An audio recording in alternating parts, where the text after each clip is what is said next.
it's really my pleasure to welcome you on behalf of the Johns Hopkins University, the Johns Hopkins Bloomberg School of Public Health, and our Institute for Health and Social Policy. This is the third year that we've had collaborated with Stewards of Change to have this national symposium here. And from the outset, I recognized that it was a great partnership for us because the mission of Stewards of Change resonates so much with our mission at the school. And as you all know better than I, the theme is the interoperability across health and human services and other sectors, including justice, mental health, and education. And that, I spoke last year, and I won't repeat that, but about my own personal experience with my family and trying to arrange social and health services for disabled children, and how difficult it was for me as a dean, somebody who had been a primary care provider for 25 years, and who had incredible influence in education. It was an incredibly difficult task for me, and so I really applaud that all of you are here tackling this tough problem.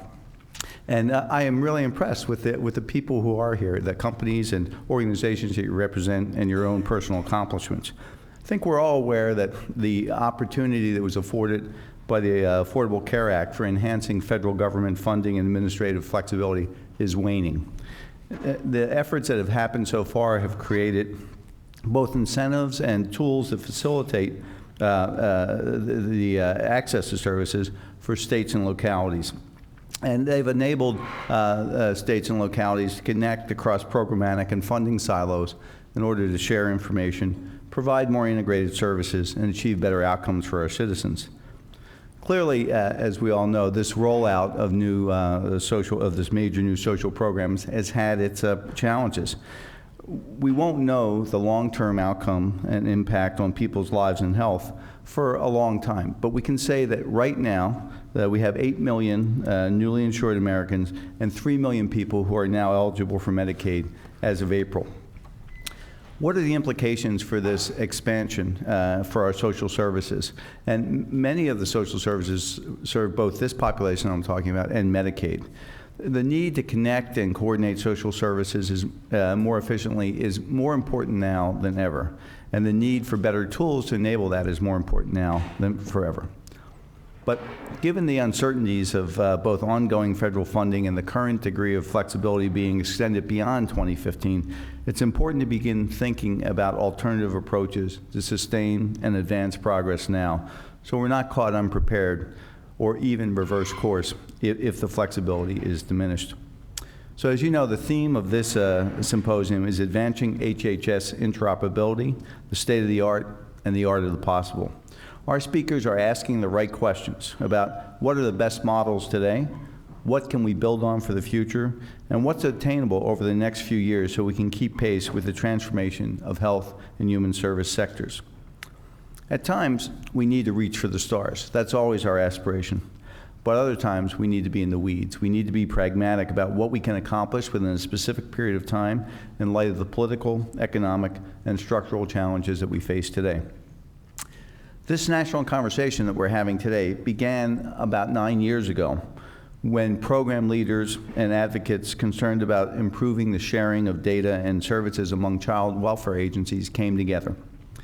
But it became clear pretty soon that these problems transcended the child welfare, that it really extended to every aspect of health and human agencies, from population health management to mental health to aging services to homeless services. And these interoperability challenges are there for all those sectors. Moreover, at the local delivery system, many different service systems, such as Medicaid, food stamps, others, may involve the same clients who try to navigate the requirements of multiple agencies with insufficient help in coordinating services to meet their complex needs. And when you're in that system, I can tell you, it seems that it is designed to frustrate you so you won't get services. I mean, it's just an incredibly difficult experience.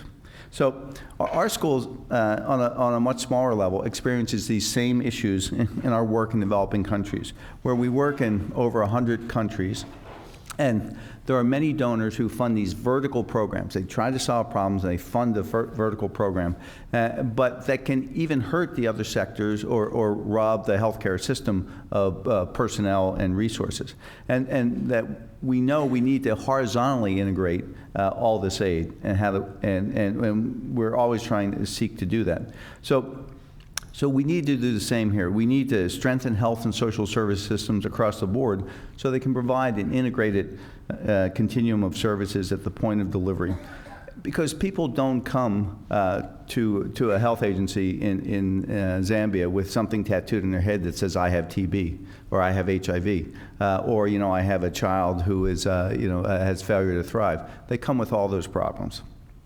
So here at home, we're working in our own university. Our president, Ron Daniels, who sends his very best, has been promulgating the concept of one university, how we take the expertise of Hopkins in our different schools, and sometimes in different silos, and come closer to the ideal of one university that will be a more seamless, integrated experience for our students, and capture the advantages of the expertise of faculty and staff, their disciplines and perspectives for our research throughout the university.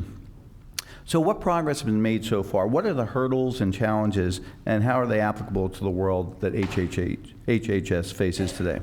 We truly live in the information age. And I was reflecting as I was preparing these remarks about how much has happened since last year. The rate of change is just incredible.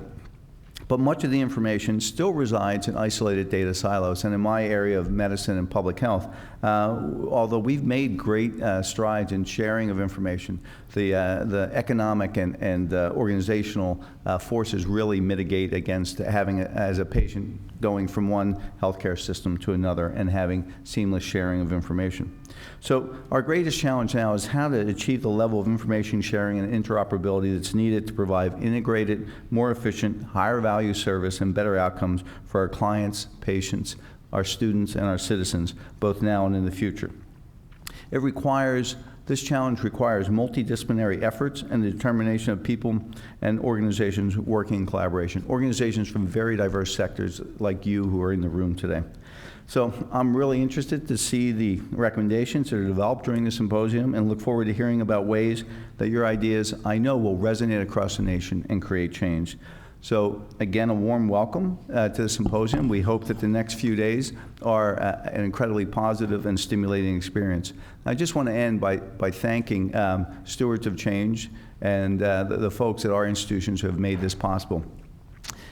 As a dean, you learn early on, never thank people by name because you always forget somebody, or So I don't want to anger anybody or hurt anybody, but I do want to point out Daniel Stein, who has just been incredible in his perseverance and ability to collaborate and get things done. And from our school, you'll hear from PG Forrest, who directs our Institute for Health and Social Policy, and Laura Morlock, our Associate Dean for Education, who has many plates in the air, but this is clearly one of her priorities. So thanks for listening, and I look forward to the discussions over the next few days. So, PG.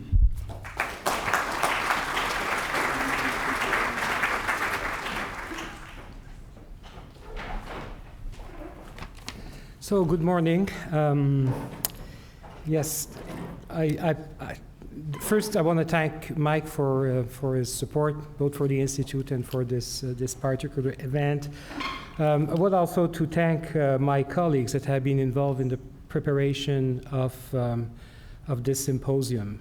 Some from the school, like Laura Morlock, that Mike just mentioned, Harold Lehman, Phil Leaf, and Daniel and his great staff at the team at Stewards of Change that have been absolutely dedicated to make this happen. I'm very honored, and to tell you the truth, I'm thrilled to be here with you this morning. So my name is PG Forrest. I'm the head of the Institute for Health and Social Policy. Both the Institute and myself, we are relative newcomers to the Bloomberg School of Public Health, but at least the organization has deep roots in Johns Hopkins and in Baltimore. The Institute has been established in 1962 It was known at the time as the Center for Metropolitan Planning. It changed its name in the 1980s for the Institute for Policy Studies, and more recently for Health and Social Policy. I believe that we are still very much true to the values of our past, which include a commitment to stay as close to policy action as possible, and also a very sincere adhesion to multidisciplinary collaboration. We as an institute are also convinced that dialogue among experts, among practitioners, advocates, policymakers is a precondition for real reform, a precondition for real change, real progress. And I think this spirit is quite evidently present in our program today and in the next couple of days. And I think it echoes as well what Mike just says about the general philosophy of Hopkins at this moment around dialogue and multidisciplinarity. So what this has to do with big data and interoperability? Well, first, and this is something I've been given a lot of thinking recently. Big data is already forever changing. The way we develop, the way we implement, the way we evaluate health and social policy. I'm not the first to say this, but we are at this moment, I'm pretty convinced, in the first stages of a revolution, a massive shift in our social and political philosophy. A couple of weeks ago, I was sitting with a group of colleagues that are interested in health reform. It was a seminar organized by Kaiser Permanente in DC. And we're reflecting on the impact of big data on health reform. And during the conversation, I was struck at one moment by the parallel between what we experience right now and the impact resulting from the introduction of the printing press by Gutenberg in 1454. And it's an important parallel because, as you know, it has taken not years, but centuries before the majority of the population was able to take full advantage of the printed word. As you know, even the most astute contemporaries of Gutenberg were not able to imagine what the printing press would have in terms of influence, in terms of impact, beyond the monasteries, the universities, the church, and so forth. Read the first comments. I'm an historian by training, so read it's fascinating. What they were thinking is that basically it will create unemployment among monks that were copying manuscripts. And as you know, the most influential powers of the time, and the Roman Catholic Church, for instance, were not exactly thrilled by the wide dissemination of printed books, especially the Bible, as you probably know as well. And so I can't go on, but I think you get the idea. We don't know where this real civilization shift will bring us, and more to the point, where will bring our grandchildren. What we can say for certain is that whatever we see, whatever we perceive at this time, whatever we will discuss in the next 3 days, it will represent only the tiniest part of the things to come. My second point is that this data revolution is not only about capacity and volume. It's important, but it's not only about capacity and volume. I'm not even sure it's only about velocity and ubiquity, which is clearly one of the characteristics of big data. It is essentially about quality. It is about what we are able to do with these data. And I think this explains why this symposium is so important, so essential, and I suppose it is why you are all here this morning, because of this preoccupation for the quality of the data we are using, exchanging. In health policy, which is my field, the world has already changed. The revolution has started. To take a Maryland-based analogy, this is not 1765, this is 1776.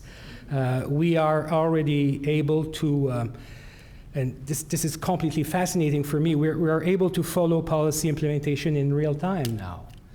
We are all ready to concentrate on outcomes, already concentrating on outcomes rather than only looking at outputs without waiting 5 years, without waiting for some panel results. This is an incredible change in the way we develop and implement policy. We can ask ourselves sectoral questions and see how one change in social policy actually impact the demand for health services. And again, we could get answers, and we could get answers in real time. This is an incredible change. This is precisely what this symposium will try to explore. My sincere wishes are that we'll come up with concrete and applicable solutions to instant change, to help build this new society, and help this new civilization to come to light. So thank you all for being here. I'm convinced this will be a most important meeting, and have a great conference. Thank you.